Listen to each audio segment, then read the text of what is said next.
All right. Welcome back to the channel. So, a big question that I get is, does this thing ride on the interstate? Can it handle the interstate? What is it like on the interstate?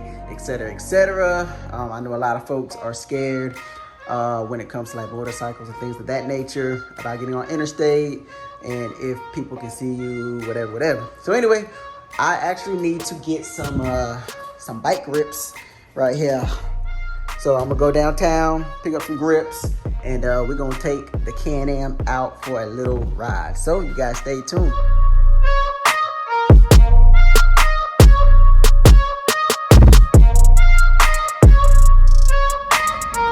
All right, so before we really get into the subject matter of this video, I just wanted to point out really quick as we go through the video and as you're listening, just take a look at that sky. I really love the camera angle on this GoPro, how I have it mounted. I have it so that it kind of looks at the sky a little bit more, and I really love the angle, and it's just a really beautiful shot. So I really enjoy it.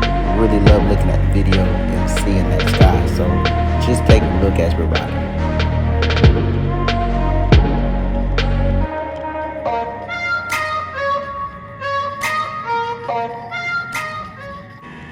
All right, y'all, so we finally made it to the interstate. I do not want to make a super long video on this, but to really to sum up my experience on the interstate, it ran really good. She really kept up well in traffic. You know, I did not have a whole lot of folks trying to pass me because I was already so far ahead. So I think one of the biggest misconceptions about these Can-Ams is when people see them, because they don't really know. They think this thing is slow. They think it can only go maybe 60. So yeah, at times there are folks that will try to pass you or try to get impatient, which is fine. I mean, if they want to pass, they're going to pass. I mean, I've even taken up to, you know, a pretty high speed and people still just try to overtake. And it's pretty funny, actually. I laugh every time. But yeah, a lot of folks think this thing is slow, like it can't keep up in traffic, that it can't handle the conditions, and that's just not the case. It handles really good. So don't be afraid to hop on the interstate. If you have one, you're like, I gotta stay on the back roads, I gotta stay on the city streets. No, not the case. You can keep up in traffic really well, going up the hills, going down the hills. It handles really well. So I believe it's not so much can the bike handle the interstate.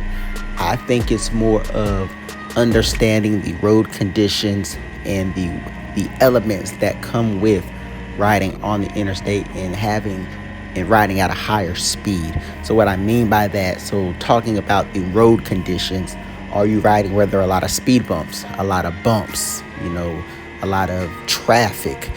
That will really determine if your highway or interstate experience is a good one. If you're riding in an area with heavy speed bumps, a lot of potholes, keeping in mind your wheel, where your wheels are located.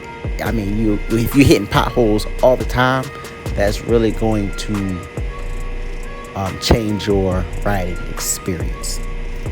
So for me, on this particular day, it was really windy.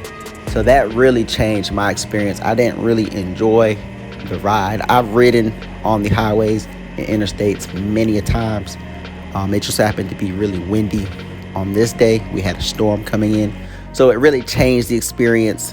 You were fighting the wind along with getting through traffic. Of course, the bike did what it had to do. I mean, I didn't have a problem with the bike, but the overall experience was different because of the weather, which was that windy condition. So that made all the difference to say, oh man, you know, it would have been better to take a city street versus the interstate.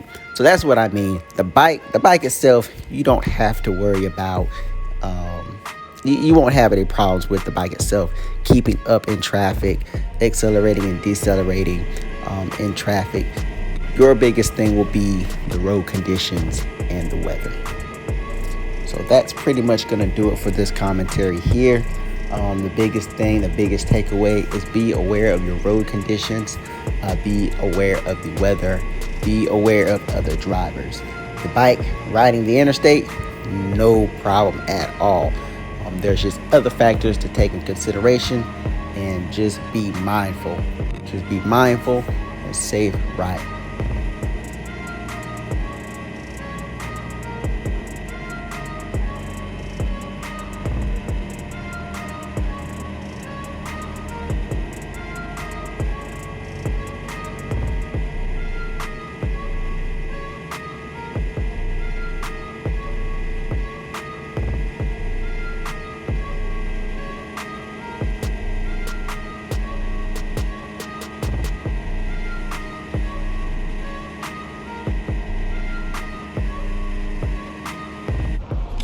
All right, you guys, so I got my grips. Definitely excited to get these onto the bike. Hopefully I can get some mountain biking footage at some point. I might start adding that to the channel. I don't know, but I finally got my grips. I've got a dope mountain bike, so yeah, I'm definitely excited for this.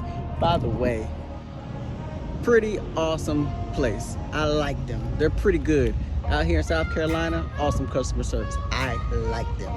Anyway, guys, let's get on back on the road. I'm ready to get home, get my grips on, and enjoy the rest of this day. So let's hop back. All right, you guys, so that's gonna do it for this video. As you can see, the Can-Am did really good getting on and off the interstate, merging with traffic, and getting out of situations. So I'm really happy with it, love it. For those who weren't too sure, weren't too comfortable with doing it, the Can-Am can do it just fine. So there's no problems there. This is built to definitely run with the big boys. And got the grips on already. Super easy, love it. So anyway, guys, that's gonna do it. Thank you for watching. Y'all know what to do. Like, share, subscribe. Ryker fam, tap in.